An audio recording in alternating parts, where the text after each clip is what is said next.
Arrange ম্যারেজটা আমি কোনোদিনই চাইনি। কিন্তু সায়নের সাথে সম্পর্কটা যখন ভাঙলো, সাথে আমিও ভেঙে টুকরো। মা-বাবার মনে হলো বিয়েটাই উপায় আমার হাল ফেরানোর। সায়নকে আমার কথায় বাড়ির সবাই মেনেই নিয়েছিল। তাই এবার আর আমার না বলার জায়গা ছিল না। আর ২ বছর চেনার পরও যখন একজন এভাবে ঠকাতে পারে, তখন আর লাভ ম্যারেজেই বা কিসের ভরসা? যে মেয়েটা সায়ন ছাড়া কাউকে নিয়ে কখনোই ভাবেনি, তার সামনে এসে পড়ল ৩২ বছর বয়সী একটা লোক। আমার তখন ২২, মাস্টার্স করছি। মা বলল, এই তোমার জন্য উপযুক্ত। আমি একবার বলতে চেয়েছিলাম, মা এখন না, আমার একটু সময় দরকার সবকিছু ভুলতে। কিন্তু আমার আর বলা হলো না।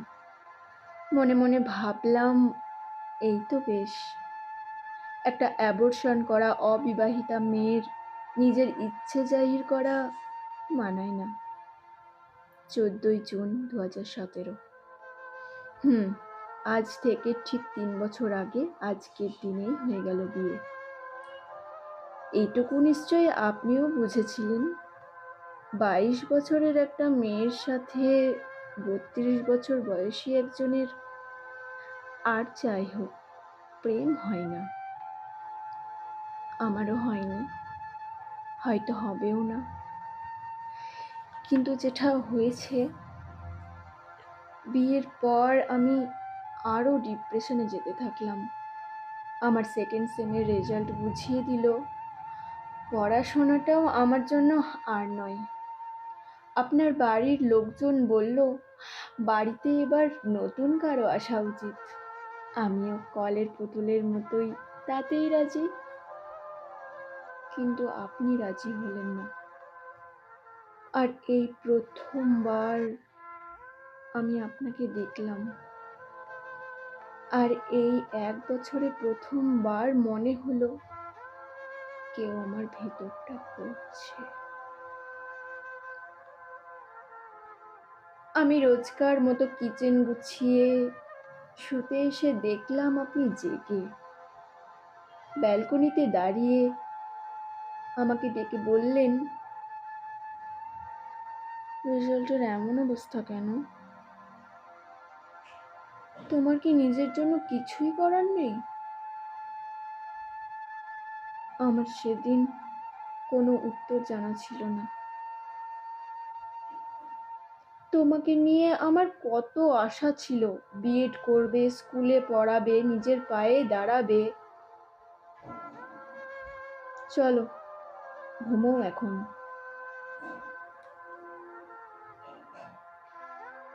কিভাবে ঘুমোতাম আমি সেদিন? কিভাবে ঘুমোতাম আমি সেদিন? যে কথাটা আমার মা বাবাও একবারও বলেনি, যে আশা আমার মা বাবা আমার উপর কোনো দিন করেনি, সেটা আপনি করেছিলেন। কিভাবে? আপনাকে জানার ইচ্ছে হচ্ছিল খুব। মনে হচ্ছিল ঘুম থেকে তুলে বারবার জিজ্ঞাসা করি, কিভাবে কিভাবে কিভাবে করলেন আপনি আমার উপর ভরসা? পরের দিন সকাল আমার জন্য নতুনভাবে অপেক্ষা করছিল। আমি উঠে স্নান করে কিচেনের দিকেই যাচ্ছিলাম, কিন্তু আপনি বারণ করে পড়া নিয়ে বসতে বললেন। নিজের হাতে চা, টিফিন, অফিস। আমার অবাক হওয়ার সময় ছিল না। আপনার ভরসা রাখতে হতো আমাকে। সেদিন এসে সিলেকশন হলো আমার। আমি রেজাল্ট দেখে জড়িয়ে ধরেছিলাম আপনাকে। এই প্রথমবার প্রেমের চেয়েও বেশি কিছু হয়েছিল আমার। আর সেদিন থেকেই ছটফট করছিলাম আপনাকে আমার সত্যিটা বলার জন্য। হ্যাঁ, আমার সত্যি।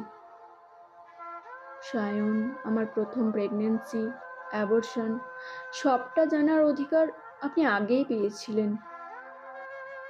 কিন্তু ভয়, হ্যাঁ, নিজের অজান্তেই আপনাকে